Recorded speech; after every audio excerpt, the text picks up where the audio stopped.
اب قاسم بن ہشام لوگوں کے سامنے تھا۔ وہ کئی دن قبل مارسی کی باز یابی کے لیے البانیہ کے راستے کی خاک چھاننے کے لیے روانہ ہوا تھا۔ اس نے برق رفتاری کے ساتھ 24 گھنٹے سفر جاری رکھا، لیکن اسے راستے میں کوئی ایسے شواہد نظر نہ آئے جو یہ باور کرواتے کہ مارسی کے اغوا کنندگان نے یہ راستہ اپنایا تھا۔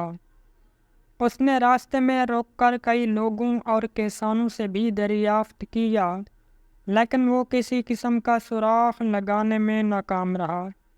اب وہ یہ بات پورے وثوق کے ساتھ کہہ سکتا تھا کہ مارسی ادرینا میں ہی مقیم ہے اور اسے کہیں اور لے جایا نہیں گیا۔ اس کے علم میں تھا کہ ادرینا سے نکلنے والے دو راستوں میں سے ایک ایشیائی کوچک کی جانب جاتا تھا جبکہ دوسرا یورپ کی جانب جاتا تھا۔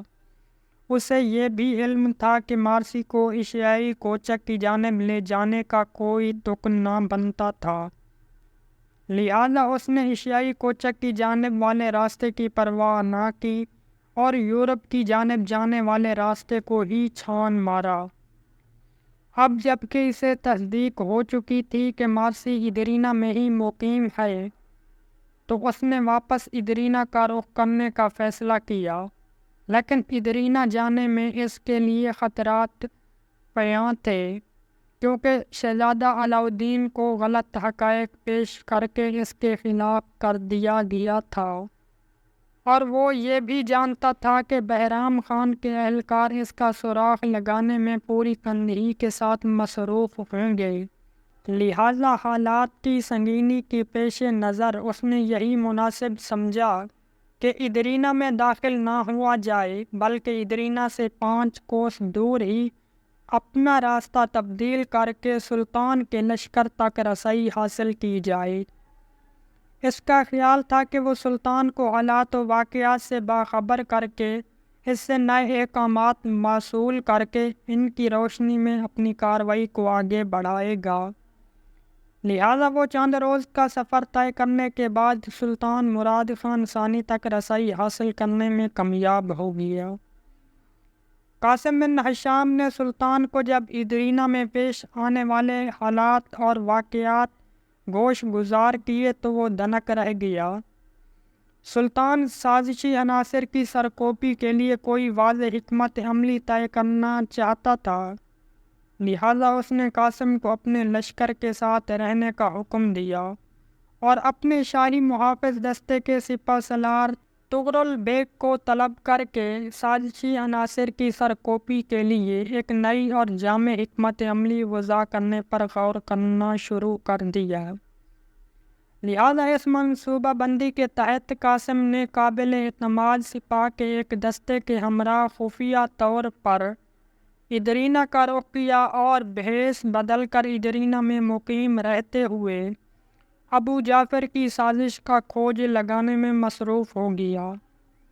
ابھی وہ سازش کی کڑیاں تلاش کرنے میں مصروف تھا کہ اس دوران سلطان بھی ادرینا آن پہنچا۔ قاسم مخفی طور پر سلطان کے ساتھ رابطے میں رہا اور اسے ہدایات لیتا رہا۔ سلطان کے حکم سے یہ منصوبہ بندی کی گئی، ابو جعفر کے سازشی حمایتیوں پر ہاتھ ڈالنے سے قبل ان کے سرغنہ ابو جعفر پر ہاتھ ڈالا جائے۔ یہی وجہ تھی کہ آج جمعہ کے مبارک دن قاسم ابو جعفر کو گرفتار کرنے کے لیے نمازیوں کے بھرے مجمع میں موجود تھا۔ اب ابو جعفر کے فرار کی راہیں مسدود ہو چکی تھیں۔ اسے بھرے مجمع میں گرفتار کرنا اس لیے مقصود تھا کہ لوگ اس کا حقیقی چہرہ دیکھ لیں اور اس کے کالے کرتوتوں سے بھی آگاہ ہو جائیں، تاکہ شہر میں کسی بھی قسم کی شورش کا کوئی خطرہ باقی نہ رہے۔ ابو جعفر کی حالت اب دیدانی تھی۔ قاسم کو دیکھ کر اس کا اوپر کا سانس اوپر اور نیچے کا سانس نیچے رہ گیا تھا۔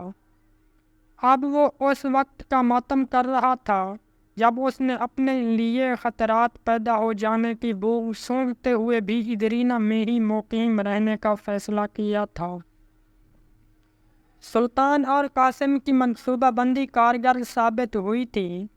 اکثر لوگوں نے قاسم کو پہچان لیا تھا۔ قاسم نے لوگوں کو مخاطب کرتے ہوئے کہا، معزز حاضرین، یہ شخص ابو جعفر ایک مسلمان کے روپ میں قیصر قسطنطنیہ کے جاسوسوں کا سرغنہ ہے۔ اس نے ینیچیری کے ہمارے کئی نو مسلم سپاہیوں کو ورغلا کر دوبارہ عیسائیت کی جانب میل کر کے انہیں اپنے جاسوسوں کی صف میں شامل کیا ہے۔ اس کی سازشی سرگرمیوں کی پاداش میں سلطان عالی مقام کے حکم سے آج اسے نمازیوں کے بھرے مجمع میں زیر حراست لیا جاتا ہے۔ یہ سن کر حاضرین نے بآواز بلند ابو جعفر پر لعن طعن کرنا شروع کر دی۔ اگر شاہی دستے کے مسلح سپاہی موجود نہ ہوتے تو شاید لوگ اس کی تکہ بوٹی کر دیتے۔ اس کے بعد شاہی دستے کی مسلح سپاہ نے ابو جعفر کو اپنی حراست میں لے لیا۔ چونکہ یہ کارروائی مسجد میں سر انجام دی گئی، لہٰذا ابو جعفر کا حفاظتی دستہ وہاں پر موجود نہ تھا۔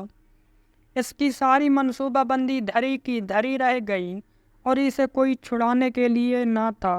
شاہی دستے کی سپاہ نے اس کے ہاتھ پاؤں باندھ کر اسے بے بس کر کے سرکاری رتھ میں ڈال کر اسے شاہی قلعے کے تہہ خانے میں پہنچا دیا۔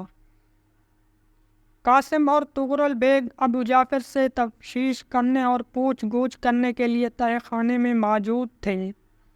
ابو جعفر زیادہ دیر تک اذیت برداشت نہ کر سکا اور اپنی سازشی کارروائیاں کھول کر رکھ دیا، لیکن یہاں پر وہ اپنی چالاکی اور تجربہ گاری دکھا گیا اور اپنے اس دستے کے بارے میں کچھ نہ بتایا جو ابو جعفر کی مدد کے لیے ہر لمحہ تیار رہتا تھا، اور نہ ہی شاہی طبیب سلیم پاشا کے حوالے سے اپنی زبان کھولی۔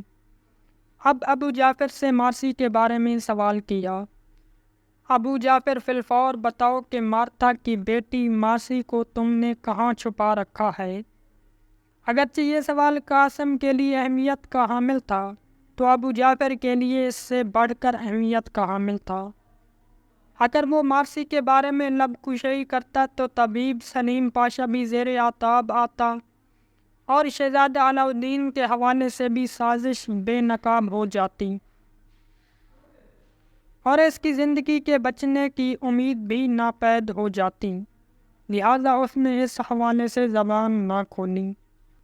قاسم نے جب اس پر اذیت کے دعویٰ کیے تو وہ چلایا، مارسی ادرینا میں نہیں ہے، خدا کے لیے میری جان بخش دو۔ ابو جعفر اذیت کا عذاب چکھ رہا تھا اور کرب میں مبتلا تھا۔ قاسم نے اس کی اذیت میں اضافہ کرتے ہوئے کہا، مارسی اگر ادرینا میں نہیں ہے تو پھر کہاں ہے؟ ابو جعفر نے کراہتے ہوئے جواب دیا، وہ البانیہ پہنچ چکی ہے۔ قاسم گد جا، تم بکواس کرتے ہو، مارسی ادرینا میں ہی ہے۔ میں نے البانیہ جانے والے راستے کی بخوبی چھان بین کی ہے۔ وہ کیا ہوا میں پرواز کرتی ہوئی البانیہ پہنچی ہے؟ ابو جعفر نے اذیت کی شدید تکلیف کے زیر اثر ہٹکتے ہوئے جواب دیا، نہیں، اسے سمندری راستے سے البانیہ روانہ کیا گیا ہے۔ یہ خبر قاسم پر بجلی بن کر گری اور اس کی رنگت زرد پڑ گئی۔ یہ خبر قاسم پر بجلی بن کر گری اور اس کی رنگت زرد پڑ گئی۔ وہ سمجھ گیا کہ ابو جعفر اس معاملے میں اس سے بڑھ کر چالاکی کا مظاہرہ کر کے اسے مات دے گیا ہے۔